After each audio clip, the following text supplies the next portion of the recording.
Hello guys.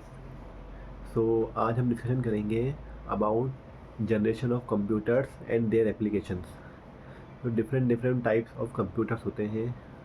तो किस किस जनरेशन में उनमें क्या क्या मॉडिफिकेशन हुए और उनके टाइम टू टाइम क्या क्या एप्लीकेशंस हम देख रहे हैं, साथ साथ ये हम डिस्कशन करेंगे आज। ये टॉपिक आपके एग्जामिनेशन में भी इम्पोर्टेंट है और आपके जनरल नॉलेज के लिए भी अच्छा है। तो ये है कि आप इसको एक बार पढ़ के जाओ, क्योंकि एग्जामिनेशन में काफ़ी पूछ रहे हैं।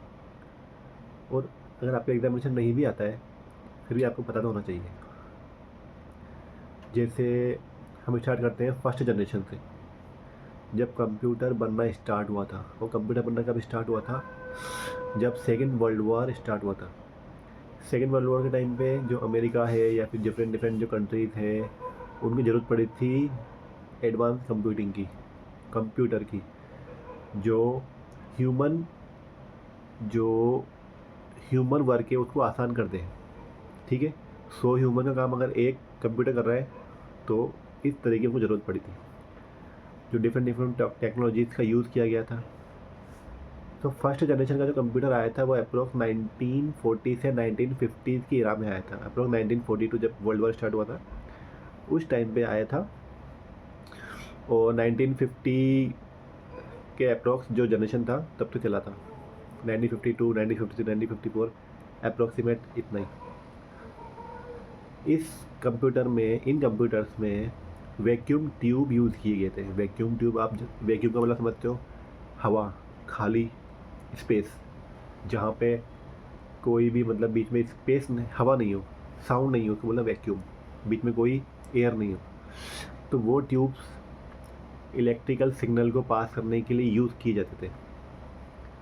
और साइज में बहुत बड़े बड़े होते थे। मतलब ये समझ लो कि जो हम कंप्यूटर, जो अभी हम मोबाइल यूज़ कर रहे हैं ना, वैसे ही स्पीड के मोबाइल बनाने के लिए बड़े बड़े कमरे तक यूज़ होते जाते हैं।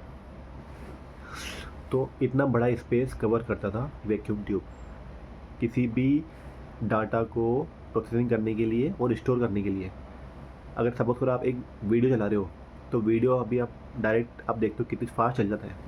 उस टाइम पे वीडियो तो दूर की बात, एक सिग्नल भी प्रोसेस करने के लिए कई मिनटों तक इंतज़ार करना पड़ता था। समझे आप? धीरे धीरे एवोल्यूशन हुआ। उसके बाद आया दौर सेकेंड जनरेशन का। सेकेंड जनरेशन में का दौर था जो 1950 से 1960 की इरा में स्टार्ट हुआ था। जैसे 1954 से स्टार्ट, सपोज करो 1954 से 1964 तक। तब इन्होंने क्या मॉडिफिकेशन किया, थोड़ा साइज को कम करने की कोशिश करी। उस टाइम पे डेवलपमेंट हुआ था ट्रांजिस्टर्स का, जो हम बीजेटी ट्रांजिस्टर, एफईटी, मॉसफेट पढ़ते हैं ना, उस टाइम पे इनका यूज़ किया गया था। सो इन ट्रांजिस्टर के यूज़ से जो उनकी साइज बहुत कम हो गई। साइज कम होने से क्या हुआ? इस कम स्पेस में हम काम कर सकते हैं। स्पीड बढ़ गई, जो मिनटों रहता था वो अब कुछ मिनट या सेकेंड में पहुंच गए। और स्पेस स्टोरेज बढ़ गया। पहले सिर्फ MB में स्टोरेज होता था, KB में स्टोरेज होता था, अब MB में स्टोरेज होने लग गया। डाटा फास्ट प्रोसेसिंग होने लग गई। जगह जगह हम यूज़ करने लग गए इसको, अलग अलग डिफरेंट डिफरेंट सर्च स्टेशन पे, या एडवांस सर्च में, या साइंटिफिक कैलकुलेशन में। इनके एग्जाम्पल्स भी आप याद सकते हो। जैसे फर्स्ट जनरेशन का जो एग्जाम्पल्स है वो जैसे यूनिवैक, आपने सुना होगा UNIVAC first generation computer. ENIAC first. I B M जो रिसर्च लेबोरेटरी थी उसका नाम था IBM। तो उसने कंप्यूटर बनाए थे। IBM के भी डिफरेंट डिफरेंट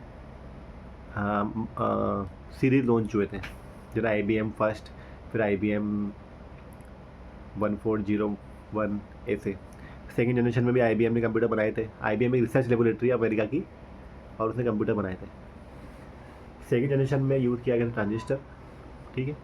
इसके बाद आया थर्ड जनरेशन। थर्ड जनरेशन हमारा आया 1960 से लेकर अप्रोक्स 1970 की इरा में। जैसे 1965 से लेकर 1975 77 तक थर्ड जनरेशन आ गया था। थर्ड जनरेशन में हम यूज़ करने लगे थे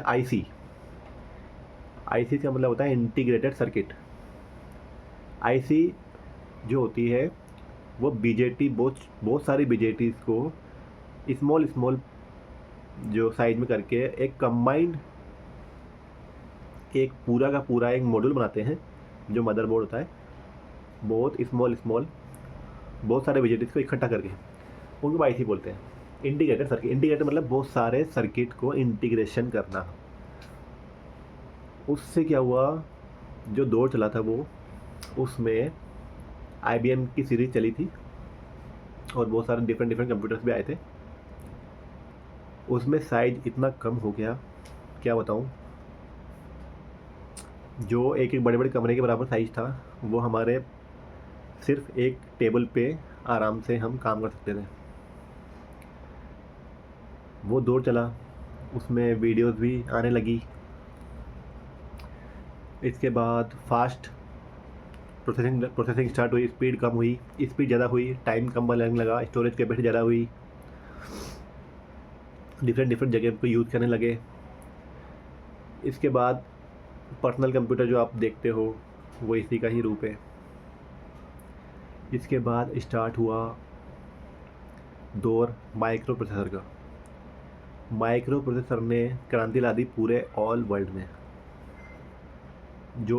जो साइज जो कम हुई, एक सिर्फ हमारे पाम में जो कंप्यूटर हम यूज़ कर लेते हैं या बहुत छोटे छोटे जो कंप्यूटर हम यूज़ कर लेते हैं वो माइक्रो प्रोसेसर की वजह से ही स्टार्ट हुआ। माइक्रो प्रोसेसर ने बहुत फास्ट स्पीड, बहुत रिड्यूस टाइम, एनर्जी एफिशिएंट, हर चीज़ आप जो भी आप अज्यूम कर सकते हो माइक्रो प्रोसेसर की वजह से हुआ। और जो आपके कंप्यूटर्स आप देखते हो, परम कंप्यूटर, ये जो सुपर कंप्यूटर माइक्रो प्रोसेसर की हेल्प से ही बने हैं। हमारे जो कंप्यूटर्स हम जो यूज़ करते हैं पहले CPU वाले, वो माइक्रो प्रोसेसर की हेल्प से ही बने। इसके बाद आई दौर 1980s, 5th जनरेशन, 1980s से लेकर अब तक जो चल रही है। धीरे धीरे अपग्रेडेशन हो रहा है, बट उनको हम 5th जनरेशन में ही इंक्लूड कर रखा है। इस दौर में very large integrated system, VLSI, very large system integrated या इंटीग्रेटेड सिस्टम बोलते हैं। बहुत सारे माइक्रो प्रोसेसर्स को हम कंबाइन करके जो हम डिफरेंट आर्टिफिशियल इंटेलिजेंस वाले कंप्यूटर बना रहे हैं।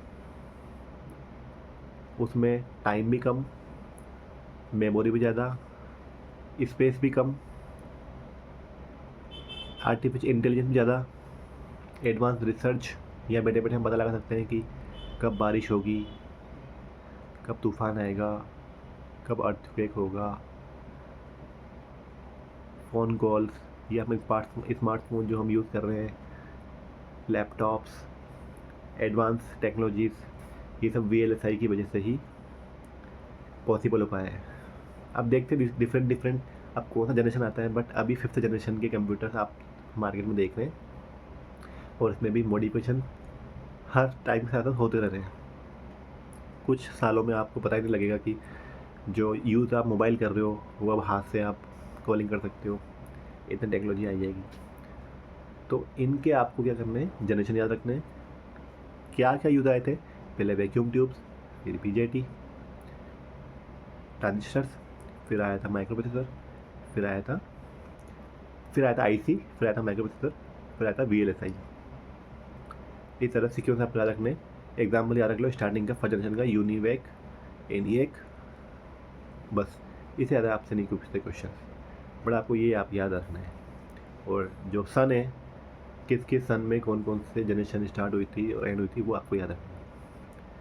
तो आज का लेक्चर हम यहीं एंड अप करते हैं, मिलते हैं नेक्स्ट वीडियो में। तब तक के लिए बाय बाय।